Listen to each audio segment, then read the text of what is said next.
जय श्री राम दोस्तों, एक बार फिर से आपका स्वागत है रामायण के इस पवित्र पाठ में। आज हम देखेंगे विश्वामित्र का राजा दशरथ से राम लक्ष्मण को मांगना और ताड़का वध। तो चलिए शुरुआत करते हैं। दोहा। व्यापक अकल अनीह अज निर्गुण नाम न रूप, भगत हेतु नाना विधि करत चरित्र अनूप। भावार्थ, जो व्यापक, अकल, निर्वयव, इच्छा रहित, अजन्मा और निर्गुण है तथा जिनका न नाम है न रूप, वही भगवान भक्तों के लिए नाना प्रकार के अनुपम अलौकिक चरित्र करते हैं। चौपाई। यह सब चरित्र कहा मैंन गाई, आगिली कथा सुनहु मन लाई। विश्वामित्र महामुनि ज्ञानी, बसही न विपिन शुभ आश्रम जानी। भावार्थ, यह सब चरित्र मैंने गाकर बखान कर कहा, अब आगे की कथा मन लगाकर सुनो। ज्ञानी महामुनि विश्वामित्र जी वन में शुभ आश्रम, पवित्र स्थान जानकर बसते थे। जहन जब यज्ञ जोग मुनि करहिन, अति मारिच सुबाहु ही डरहिन। देखत यज्ञ निशाचर धावहिन, करहिन उपद्रव मुनि दुख पावहिन। भावार्थ, जहाँ वे मुनि जप, यज्ञ और योग करते थे, परंतु मारीच और स्वभाव से बहुत डरते थे। यज्ञ देखते ही राक्षस दौड़ पड़ते थे और उपद्रव मचाते थे, जिससे मुनि बहुत दुख पाते थे। गाधी तनय मन चिंता व्यापी, हरि बिनु मरहिन न निसीचर पापी। तब मुनिबर मन किन्न विचारा, प्रभु अवतरियु हरन मही भारा। भावार्थ, गाधी के पुत्र विश्वामित्र जी के मन में चिंता छा गई कि ये पापी राक्षस भगवान के मारे बिना न मरेंगे। तब श्रेष्ठ मुनि ने मन में विचार किया कि प्रभु ने पृथ्वी का भार हरने के लिए अवतार लिया है। एहुन मिस देखौन पद जाई, करी बिनती आनौन दो भाई। ज्ञान विराग सकल गो नैना, सो प्रभु मैं न देखब भरी नैना। भावार्थ, इसी बहाने जाकर मैं उनके चरणों का दर्शन करूं और विनती करके दोनों भाइयों को ले आऊं।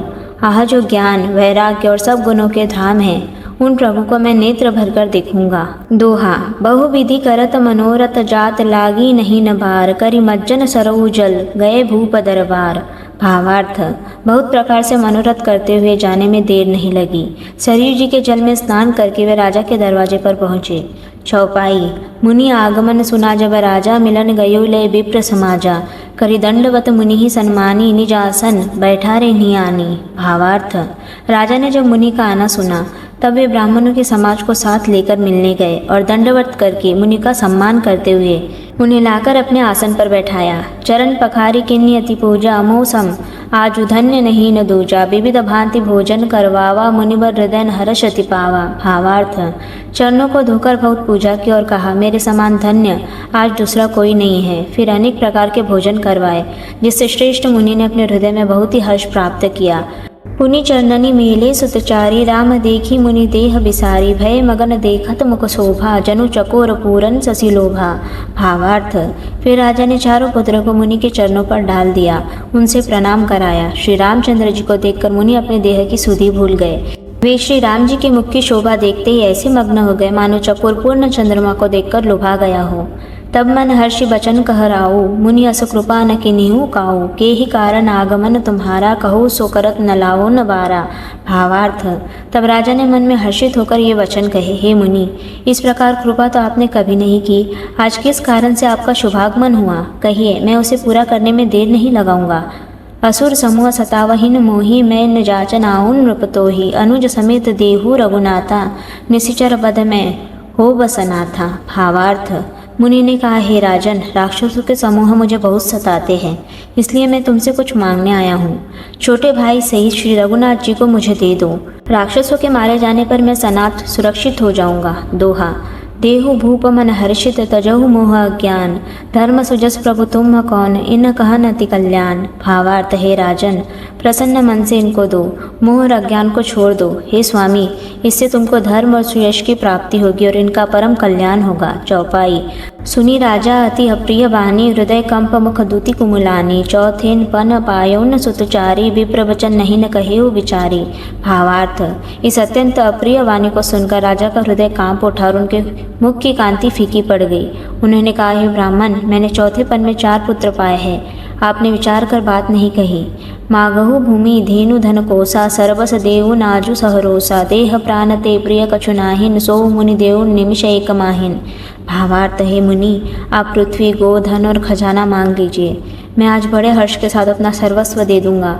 देह और प्राण से अधिक प्यारा कुछ भी नहीं होता, मैं उसे भी एक पल में दे दूंगा। सब सुत प्रिय मोहि प्राण की नाइन, राम देत नहीं बनई गोसाइन, कहन निसीचर अति घोर कठोरा, कहन सुंदर सुत परम किशोरा। भावार्थ, सभी पुत्र मुझे प्राणों के समान प्यारे हैं, उनमें भी हे प्रभु राम को तो किसी भी प्रकार देते नहीं बनता। कहा अत्यंत डरावने और क्रूर राक्षस, और कहा परम किशोर अवस्था के बिल्कुल सुकुमार मेरे सुंदर पुत्र। सुनि नृप गिरा प्रेम रससानी, हृदय नरस माना मुनि ज्ञानी, तब वशिष्ठ बहुविधि समुझावा, नृप संदेह नास कह न पावा। भावार्थ, प्रेम रस में सनी हुई राजा की वाणी सुनकर ज्ञानी मुनि विश्वामित्र जी ने हृदय में बड़ा हर्ष माना। तब वशिष्ठ जी ने राजा को बहुत प्रकार से समझाया, जिससे राजा का संदेह नाश को प्राप्त हुआ। अति आदर दोहु तनय बुलाए, हृदय लाई बहु भांति सिखाए, मेरे प्राणनाथ सुत दोहु, तुम मुनि पितान नहीं न को। भावार्थ, राजा ने बड़े ही आदर से दोनों पुत्र को बुलाया और हृदय से लगाकर बहुत प्रकार से उन्हें शिक्षा दी। फिर कहा, हे नाथ, ये दोनों पुत्र मेरे प्राण हैं। हे मुनि, अब आप ही इनके पिता है, दूसरा कोई नहीं। दोहा। सौंपे भूप ऋषि सुत, बहुविधि देई असीस, जननी भवन गए प्रभु चले, नाई पद शीस। भावार्थ, राजा ने बहुत प्रकार से आशीर्वाद देकर पुत्रों को ऋषि के हवाले कर दिया। फिर प्रभु माता के महल में गए और उनके चरणों में सिर नवाकर चले। सोरठा।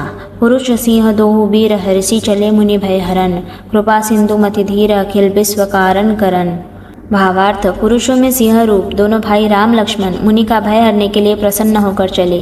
वे कृपा के समुद्र, धीर बुद्धि और संपूर्ण विश्व के कारण के भी कारण हैं। चौपाई। अरुण नयन और बाहु विशाला, नील जलज तनु श्याम तमाला, कटिपट पीत कसेन भर घाता, रुचिर राप सायक दुहु नहाता। भावार्थ, भगवान के लाल नेत्र है, चौड़ी छाती और विशाल भुजाएं हैं, नील कमर और तमाल के वृक्ष की तरह श्याम शरीर है, कमर में पीताम्बर पहने और सुंदर तरकस कसे हुए हैं, दोनों हाथों में क्रमशः सुंदर धनुष और बाण हैं। श्याम गौर सुंदर दो भाई, विश्वामित्र महानिधि पाई, प्रभु ब्रह्मान्य देव मैंने जाना, मोहि नीति पिता तजेऊ भगवाना। भावार्थ, श्याम और गौर वन के दोनों भाई परम सुंदर है। विश्वामित्र जी को महान निधि प्राप्त हो गई। वे सोचने लगे, मैं जान गया कि प्रभु ब्राह्मण्य देव ब्राह्मणों के भक्त हैं, मेरे लिए भगवान ने अपने पिता को भी छोड़ दिया। चले जात मुनि दिन ही दिखाई, सुनी ताड़का क्रोध करि धाई, एक ही न बान प्राण हरि लिन्हा, दीन जाति ते ही निज पद दिन्हा। भावार्थ, मार्ग में चले जाते हुए मुनि ने ताड़का को दिखलाया। शब्द सुनते ही वह क्रोध करके दौड़ी। श्री राम जी ने एक ही बाण में उसके प्राण हर लिए और दीन जानकर उसको निज पद अपना दिव्य स्वरूप दिया। तब ऋषि निज नाथ ही जियन चिन्हि, विद्या निधि कहु न विद्या दिन्हि, जाते लागन क्षुधा पिपासा, तुलित बल तनु तेज प्रकाशा। भावार्थ, तब ऋषि विश्वामित्र ने प्रभु को मन में विद्या का भंडार समझते हुए भी लीला को पूर्ण करने के लिए ऐसी विद्या दी जिससे भूख प्यास न लगे और शरीर में अतुलित बल और तेज का प्रकाश हो। राम भक्तों, यहाँ पर हम विश्राम लेते हैं। जल्दी मिलते हैं आपसे अगले वीडियो में। लेकिन उससे पहले अगर आपको ये वीडियो अच्छी लगी हो तो वीडियो को लाइक और शेयर ज़रूर कीजिए। हमारे साथ इस पावन सफ़र में बने रहने के लिए चैनल को सब्सक्राइब करना ना भूलें। जय श्री राम।